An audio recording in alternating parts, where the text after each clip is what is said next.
ഒരു ദിവസം ഞാനും എൻ്റെ ചങ്കുടി കല്യാണത്തിന് പോയിന്. ഇല്ലത്തെ കല്യാണത്തിൽ മാറാപ്പും തോട് കെട്ടി ആകാശവും ഭൂമി പോകും. അല്ലെങ്കിൽ ഏട്ടെങ്കിലും പോകാൻ ഇറങ്ങുമ്പോൾ വണ്ടിയിലെ പെട്രോൾ തീരുന്ന സീറ്റുള്ള പരിപാടിയാണ്. ഏടറങ്ങള് അങ്ങനെ വണ്ടി തള്ളുക, എന്തേ അടിക്കണോ ഒന്നും പറയണ്ട, പെട്രോൾ തീർന്നു. നിങ്ങൾ ആ വണ്ടിയുടെ സൈഡേക്ക് ബസ്സിലെങ്ങാനും കയറി വരാൻ നോക്ക്. പരിപാടി ഇപ്പൊ കഴിയും, ചോറ് തീർന്നു പോന്ന്. കുറേ ദൂരം ഉണ്ടോ നടക്കേ. നീ പോകാൻ പറഞ്ഞാൽ ബസ്സിലെങ്ങാനും പോകേണ്ടി വരും നമ്മൾ. നമ്മ നടന്നു പോവാ, എന്നാലും വേണ്ടില്ല ബസ് പോണ്ട.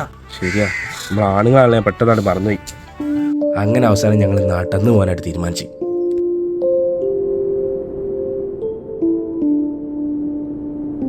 എൻ്റെ മോനെ, ആടുജീവിതത്തിൽ പൃഥ്വിരാജ് നടക്കുന്നതിനായി നടന്ന് നടന്ന് നടന്ന് മനുഷ്യൻ്റെ ഊപ്പാടായിട്ട് കളിക്കുന്നേ. ഹലോ, ഞങ്ങളിവിടെ എത്തിക്കുന്നേ. ഞാൻ അവിടെ പോരാ ചങ്ങായി. പരിപാടിയൊക്കെ രാവിലെ കഴിഞ്ഞിരിക്കുന്നു. ഞങ്ങളിവിടെ എത്തിയപ്പോൾ കുറേ നേരമാക്കി പോയി. പരിപാടിയൊക്കെ കഴിഞ്ഞു. ഒരു മന്തിയാക്ക് മിസ്സായി അറിയോ? മിസ്സായിട്ട് തടോ, വെറുതെ ബസ്സിൽ കയറി ഒന്നും ചെയ്യാതെ പോയി ജയിലിൽ കിടക്കണം അല്ലേ? മന്തി അല്ലേ, പുറത്ത് വാങ്ങാം.